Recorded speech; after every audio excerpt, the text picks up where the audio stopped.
Hi, I'm Woody LaBounty from San Francisco Heritage. It's Marina Month.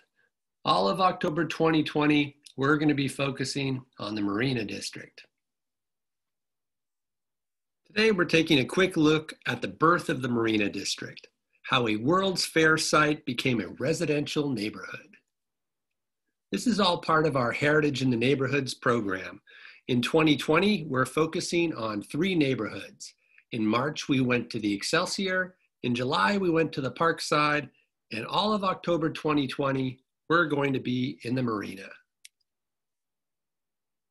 The 1915 Panama-Pacific International Exposition was built on leased land.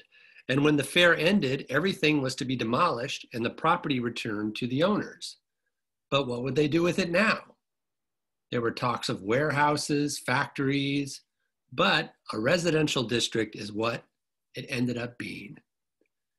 There were campaigns to keep parts of the fair, some successful and some not. Here you see the land is graded and ready and cleared from the fair, but the palace has been preserved with the lagoon in the center. And at right, you'll see the Oregon building, kind of looks like the Parthenon. And beside that, the California building, just to the right of that. The Presidio used the Oregon building for a few years, and the state of California had big plans for the California building. This whole complex, the California building, was going to be the new home of the State Normal School, a teacher's college that ends up being San Francisco State University today. Another item preserved from the fair was the Column of Progress, which stood at what would be Scott Street and Marina Boulevard today. On the right, you can see it in the early 1920s. So, first idea for the land around 1916, a high-end residence park called Presidio Gardens.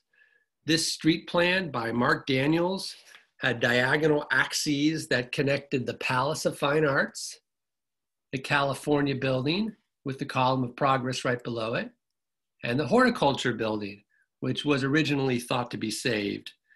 Although some 90 property owners were on board, some big players worried about this plan not meshing with the street grid to the south of Lombard Street. So Mark Daniels came up with a somewhat simpler version that lined up better. But only a section of this was realized right here, as we will soon see. Because of disputes, lawsuits, World War I, and general indecision, the former fairgrounds were undeveloped for almost a decade. The city used part of the land as an airport for a while for airmail delivery, back when airports were smaller affairs. The remnant Palace of Fine Arts, the Column of Progress, and the California building deteriorated in this bleak landscape. And even statues and other decorative elements, including the famous end of the trail, were left standing for years, waiting for possible reuse. The city was able to secure Marina Green, improve the yacht harbor, and start work on Marina Boulevard, which you see here in 1918. The Column of Progress does seem to be blocking the street, though. By 1922, the California building plan was abandoned by the state and the building was demolished. The Column of Progress, as you can see here, was very decayed. It was torn down a couple of years later. But this year, 1922, actual development plans start to come to fruition. Work begins on Marina Gardens. This is a view of the Marina District today, and you can see the tangled streets between Scott and Fillmore Street. That was Marina Gardens, which was a remnant, a leftover from Mark Daniels' big Presidio Gardens plan. George E. Belleville and the Rothschild brothers formed the Marina Corporation in 1922 to develop land owned by Virginia Vanderbilt, this Marina Gardens area. Street work started in earnest in 1924. This is a view here in 1925 in January. You can see the intersection of Alhambra Street and Majorca Way. They're just starting to put the streets in and the first houses are being built. The company used a fake lighthouse as its sales office, which stood at Chestnut and Pierce Streets. By mid-1925, most of the new Marina District streets are graded. Property owners west of Scott Street stuck to that grid pattern, as you see here, and plans for restrictions of a residence park are mostly thrown out the window, but some streets like Baker are reserved for only single-family homes. The Marina Corporation and other landowners basically sell the lots to builders that are active in the city, other parts of the city at this time. So the Meyer brothers, who mostly work in Mira Loma Park west of Twin Peaks, build on Alhambra and Avila streets with houses you can see that wouldn't be out of place in the dunes of the Sunset District.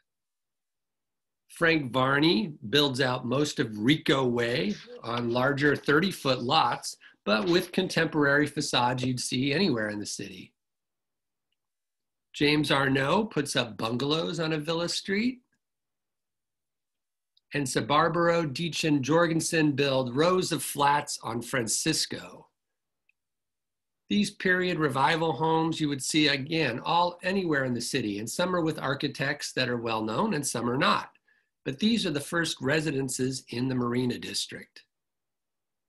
The prime real estate, say Marina Boulevard, is where larger, more designed homes go up, although flats and apartment buildings are mixed in.